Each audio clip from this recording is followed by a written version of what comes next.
بسم اللہ الرحمن الرحیم۔ ایک دفعہ صحابہ کرام رضی اللہ تعالیٰ نبی صلی اللہ علیہ وسلم کے پاس بیٹھے ہوئے تھے۔ اس دورانیے میں ایک صحابی آیا۔ نبی صلی اللہ علیہ وسلم نے اس صحابی کو جگہ بھی دی اور بہت زیادہ عزت دی۔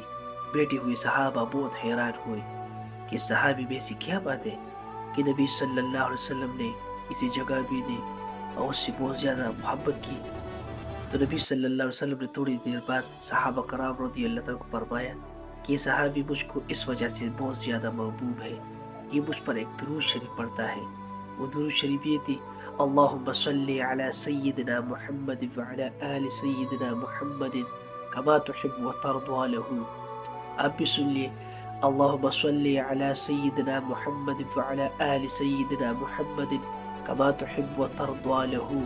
آپ بھی اسے یاد کریں، اپنی زندگی میں اس درود شریف کا روٹین بنائیے۔